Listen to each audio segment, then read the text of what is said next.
আসসালামু আলাইকুম। আমি আজকে দেখাবো স্টার ডেল্টা মোটরের কানেকশন আমরা কিভাবে করব সেই সম্পর্কে আজকে বিস্তারিত কথা বলবো।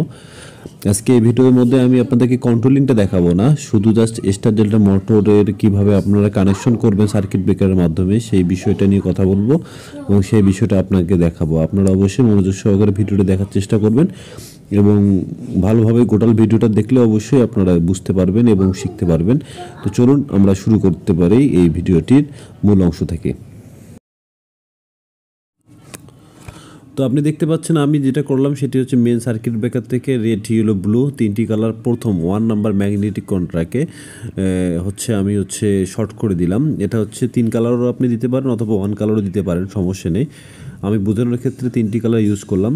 তো প্রথমত আমরা যেটা করলাম magnetic contract 1 number magnetic contract থেকে এখন 2 নাম্বার ম্যাগনেটিক কন্ট্রাক্টে আমরা শর্ট করব। প্রথমত যেটা করলাম সার্কিট ব্রেকার থেকে 1 নাম্বার ম্যাগনেটিক কন্ট্রাক্টে দিলাম, 1 নাম্বার ম্যাগনেটিক কন্ট্রাক্ট থেকে আবার 2 নাম্বার ম্যাগনেটিক কন্ট্রাক্টে আমরা এটা শর্ট করব। তো আপনি দেখতে পাচ্ছেন আমি 2 নম্বর ম্যাগনেটিক কন্ট্রাক্টে পাওয়ার কেবলটা শর্ট করে দিয়েছি। তার মানে সার্কিট ব্রেকার থেকে 1 নম্বর ম্যাগনেটিক কন্ট্রাক্টে 1 নম্বর থেকে 2 নম্বরে আমরা জাম্পারিং করে দিয়েছি। আমাদের পাওয়ার কানেকশনটা শেষ হয়ে গেছে। এখন আমরা 3 নম্বর ম্যাগনেটিক কন্ট্রাক্টে কানেকশন করব। 3 নম্বর ম্যাগনেটিক কন্ট্রাক্টে আমরা জাম্পারিং করে দেব স্টারে হওয়ার জন্য। তাহলে আমরা 3 নম্বর ম্যাগনেটিক কন্ট্রাক্টে এখন কানেকশন করব। তাহলে আমি 3 নম্বর ম্যাগনেটিক কন্ট্রাক্টে রেড কালার কেবল দিয়ে জাম্পারিং করে দিলাম। আপনি দেখতে পাচ্ছেন আমি রেড কালার কেবল দিয়ে জাম্পারিং করা আছে 3 নম্বর ম্যাগনেটিক কন্ট্রাক্টটি। এখন আমি কী করব, এখন আউটপুট দিব, যেটা মোটরের জন্য আউটপুট আমরা কিভাবে দিব সেটি দিব। তো আপনি দেখতে পাচ্ছেন আমি অলরেডি 2 নম্বর ম্যাগনেটিক কন্ট্রাক্ট থেকে 3 নম্বর ম্যাগনেটিক কন্ট্রাক্ট নিচ থেকে একটা শর্ট করে দিয়েছি। শর্ট করার কারণ যখন আমাদের মোটর স্টারে চলবে তখন প্রথম ম্যাগনেটিক কন্ট্রাক্ট এবং তৃতীয় ম্যাগনেটিক কন্ট্রাক্ট অন হবে। অন হলে তাহলে সেটা শর্ট হয়ে স্টারে মোটরটা রান করবে এবং দ্বিতীয়ত যখন টাইমার থাকবে টাইমার তৃতীয় নম্বর ম্যাগনেটিক কন্ট্রাক্ট অফ করে দিয়ে 2 নম্বর ম্যাগনেটিক কন্ট্রাক্ট অন করবে, তখন আমাদের এটা স্টার ডেল্টায় চলে যাবে।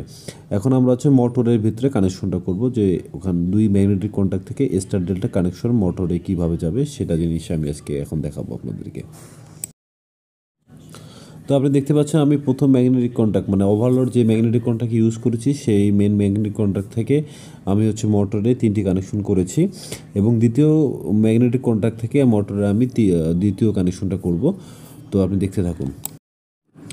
তো আপনি দেখতে পাচ্ছেন আমি 2 নম্বর ম্যাগনেটিক কন্ট্রাক্ট থেকে মোটরের কানেকশনটা অলরেডি করে দিয়েছি। তার মানে আমার কানেকশন সম্পূর্ণটাই কমপ্লিট। তাহলে আমরা প্রথমত কী করলাম, সার্কিট ব্রেকার থেকে 1 নম্বর ম্যাগনেটিক কন্ট্রাক্টে দিলাম, 1 নম্বর ম্যাগনেটিক কন্ট্রাক্টে জাম্পারিং করে 2 নম্বর ম্যাগনেটিক কন্ট্রাক্টে দিলাম এবং 3 নম্বর ম্যাগনেটিক কন্ট্রাক্টে আমরা স্টার্টের জন্য জাম্পারিং করে দিলাম। এবং আমরা আউটপুটটা নিলাম কীভাবে, সেটা ওভারলোড যে ম্যাগনেটিক কন্ট্রাক্ট আছে 1 নম্বর ম্যাগনেটিক কন্ট্রাক্ট সেখান থেকে আমরা মোটরে দিলাম এবং 2 নম্বর ম্যাগনেটিক কন্ট্রাক্ট থেকে আমরা দ্বিতীয় মোটরে দিলাম, মানে ইউফি। তো এইভাবে কানেকশন করলে কানেকশন অবশ্যই হবে। এই বলে ভিডিও শেষ করবো। অবশ্যই ভালো থাকবেন আর আমার চ্যানেলটা নতুন হলে অবশ্যই সাবস্ক্রাইব করবেন। এরকম আরও ভিডিও পেতে গেলে অবশ্যই চ্যানেলটি সাবস্ক্রাইব এবং একটা বেল আইকনে টিপ দিয়ে রাখবেন আমার ভিডিও সবার আগে পাওয়ার জন্য। এই বলে ভিডিও শেষ করব। ভালো থাকবেন এবং সাবধানতা কাজ করবেন। আসসালামু আলাইকুম।